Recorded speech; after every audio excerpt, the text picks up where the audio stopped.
Looking for Madden 21 Ultimate Team coins with fast delivery? IG Vault has the cheapest and most reliable coins on the market. Click the link in the description and use coupon code SPORTS for 6% off your order. Yo, what's up YouTube? It's Duke back here from sportsgamers.com, and I have a must-watch Madden 21 tip video for you guys today. I'm about to show you one of the best glitchy money plays in the game that everyone can use no matter what mode or what team you play with.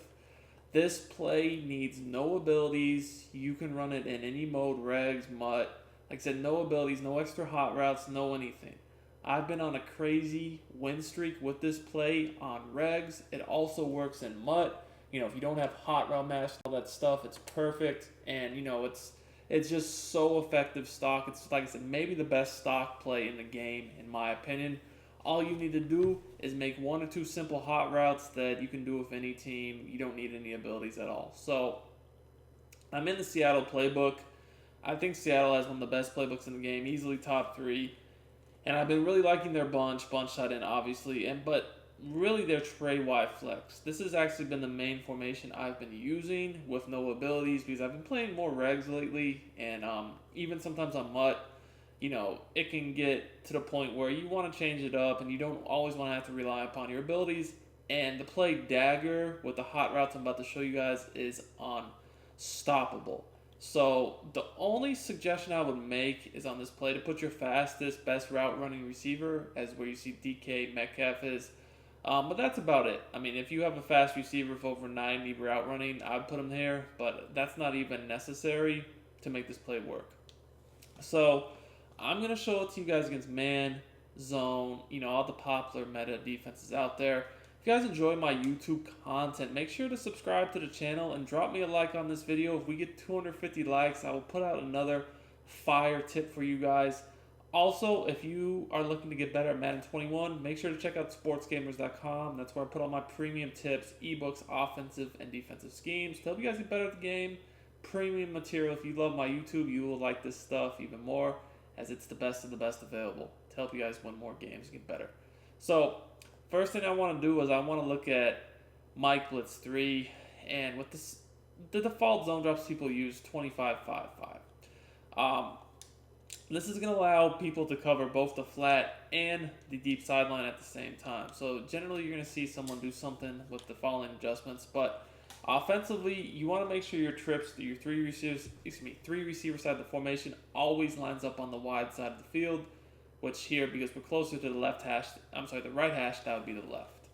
But, you know, generally speaking, what people are going to do is they're just going to do something like this where, you know, they have two flats and two clouds, and then they just kind of defend the middle of the field themselves. So what you really want to do here is block the running back first off, and then you want to motion in the tight end, because once you do that, you can put them on a delayed fade.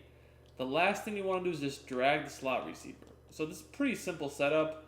We're actually going to be looking to hit kind of a meta concept from the, you know, what makes bunch tight end so popular, but from this formation instead. So you guys are going to see a few things here. First of all, you know, if you roll out and you obviously release the tight end, you know, you can hit that delayed fade the same way you can at a bunch tight end, and it's going to be there each and every time. When you roll out, as you guys should know by now, the defense just doesn't react to it. Zones don't cover it, even if he's manned up when you roll out. Most of the time, the man defender, if you release him after you roll out, won't guard him. And it really makes the user defender make some choices here because, you know, even if you do have the flat covered, you can't just ignore the drag right away. You have to kind of carry him over. And then also you can't ignore this guy either, because even if you have it covered on the sideline, if you ignore it, it's just open in the middle of the field. And then finally, you have an in route, a deep in route coming behind all of this stuff. So like if I was to just take my user and jump on the delayed fade right here, this guy would be wide open right here. So it's just a really bad position to be in when you're on defense, because you never really, there's just no way you can stop all this stuff at one time. So if we look at the play again, this time I'm just going to try to stand over here and discard the tight end myself. Just wait for him to release. And you guys are going to see what I'm talking about. First of all, if you do that, you know, I could just wait for the drag, or I can just throw this guy coming open right there later in the play. You guys might be wondering, what happens if they play man coverage, right?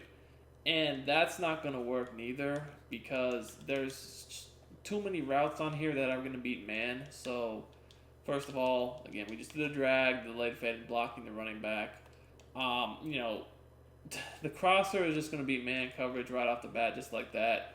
So you're going to have to either have a zone dropping underneath it in addition to the man coverage, or you're going to have to user it.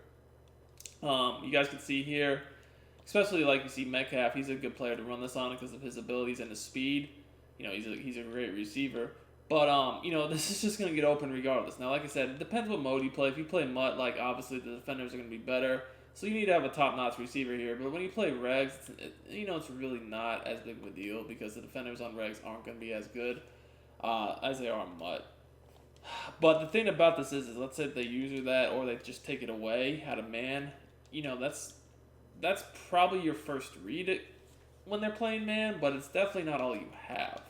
So what I mean by that is if I know they're in man, again, really all I have to do is just roll out, release my tight end delayed fade, and even though the guy didn't blitz, which is what he normally does when you roll out. So other than your crosser and your delayed fade, I would say the next key route on this play, especially against man coverage, is going to be that deep in route.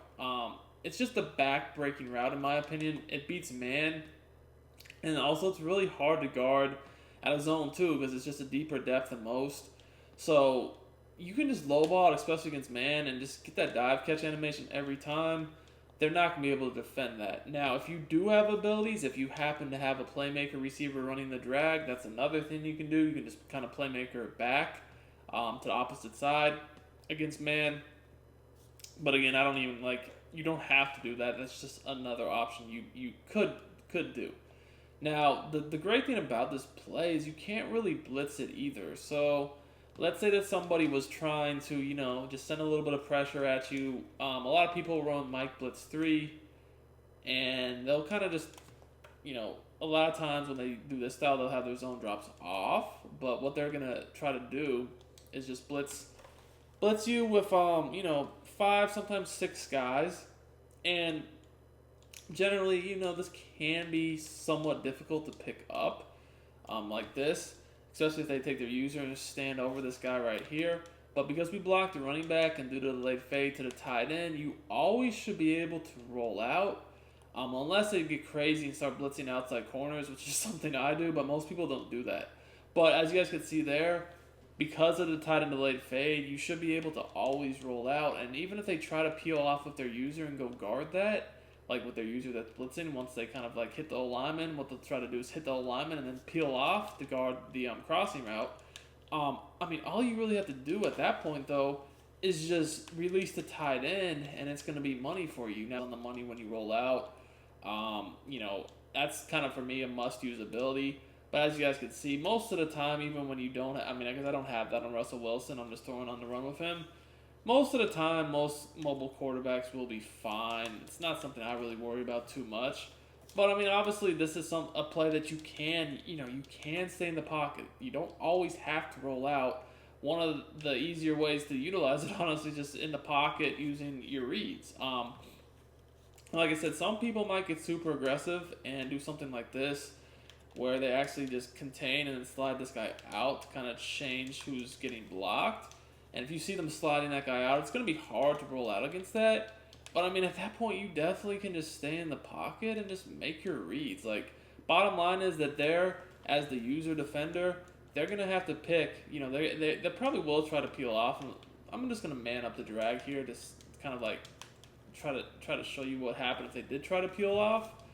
But, if they do peel off on the drag, then you hit the crosser. If they peel off on the crosser, you hit the drag. If, you're kind of unsure, you can always just wait for the end. Guys, this play is super versatile. Sometimes we'll just quick snap it with dual drags and not even do a delayed fade to the tight end. It's just a really good play overall. You can utilize drags. You can utilize slants. So one thing you might want to do is you might want to just hit a little motion slant. And what I mean by that is you could do something like this where you go ahead and do a little slant motion with a flat, and then just streak the tight end. This way you have a high-low with the slant as well as the crosser. And the flat's going to open up that slant as well. So you can just make a simple read. You know, if they blitz you, you can obviously hit the flat. I mean, and then that's another way to beat man coverage too. Because when you do a little motion slant, you already know that that's going to get open. And then you have the crossing route too. You also can do an option route out of the back of the field to the running back. Just a lot of really good ways you can attack the defense from this play with just regular hot routes. No need for hot route master or any abilities. You can just do this stock, which is what I really like about it. This formation is 3 receivers, so you can audible to more of the popular formations, such as, like I mentioned, the bunch tight end and the bunch. I really do feel that Seattle's playbook is loaded with money plays, super glitchy plays that can attack any defense. Definitely recommend checking it out. If you guys like these videos, give me a like, and I'll do some more plays from this playbook. Until next time, it's Duke, and I'm out of here.